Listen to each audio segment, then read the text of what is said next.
بسم اللہ الرحمن الرحیم اللہم صلی علی سیدنا محمد وعلی آل سیدنا محمد وبارک وسلم۔ عزیز ساتھیو السلام علیکم۔ سیرت انفو میں آج ہم آپ کو مقام ابراہیم کے بارے میں بتانے والے ہیں۔ حضرت انس فرماتے ہیں کہ حضرت عمر رضی اللہ تعالی عنہ نے فرمایا، میں نے اپنے پروردگار سے 3 باتوں میں موافقت کی۔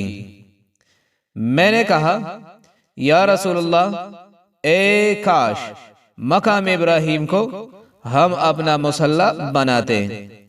اس پر اللہ تعالیٰ نے یہ آیت نازل فرمائی، وَاتَّخِذُوا مِن مَّقَامِ إِبْرَاهِيمَ مُصَلًّى، اور ابراہیم علیہ السلام کے کھڑے ہونے کی جگہ کو نماز کا مقام بناؤ۔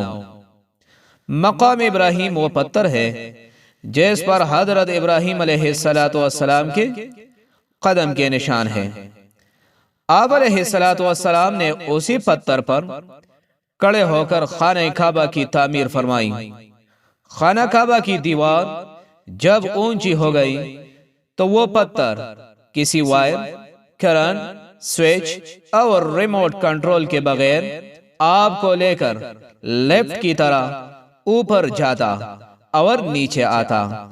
اللہ تعالیٰ نے اپنے خلیل کی عزت افزائی کے لیے اس پتھر کو نماز پڑھنے کی جگہ بنا دیا تاکہ صبح قیامت تک ان کا ایثار و اخلاص اور قدموں کے نشان بطور یادگار قائم رہے۔ اور اللہ عز و جل کی بارگاہ میں حضرت عمر رضی اللہ تعالی عنہ کی جو مقبولیت ہے اس کا بھی اظہار ہوتا رہے۔ دور حاضر کا لیفٹ موجودہ دور کے سائنسی ترقی ہے، لیکن اس کا تصور قرآن مجید نے بہت پہلے دیا کہ ایسی کوئی چیز ہو سکتی ہے جس کے ذریعے آدمی کسی حرکت کے بغیر اوپر جا سکتا ہے اور نیچے آ سکتا ہے۔ اس قدیم لیفٹ اور دور جدید کے لیفٹ میں کیا فرق ہے؟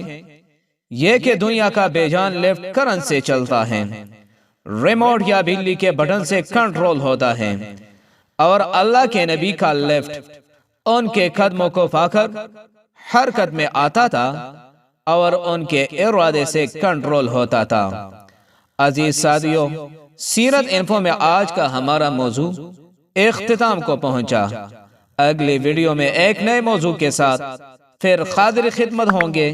اس وقت تک کے لیے اجازت دیجیے، والسلام۔